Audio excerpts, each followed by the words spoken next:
C'était il y a 25 ans, le 6 mai 1994, dans une Rolls-Royce à 100 mètres sous les eaux, la reine Elisabeth II et François Mitterrand inaugurent le tunnel sous la Manche. 4 ans plus tôt, une poignée de main historique entre un ouvrier britannique et un ouvrier français vient sceller le début de la liaison terrestre entre la France et la Grande-Bretagne. Cette journée particulière, Graham Fagg s'en souvient comme si c'était hier. C'est lui qui a percé ces derniers morceaux de roche, permettant aux ouvriers des deux pays de se rencontrer enfin, après 3 ans de travaux communs. Ils m'ont dit « Demain vous faites la percée ». Et j'étais un peu surpris parce que c'était mon jour de congé et que j'avais d'autres projets.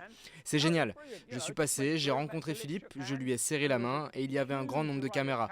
Un tas de gens qui attendaient pour vous accueillir de l'autre côté. Et ils avaient du champagne, du vin, de la nourriture.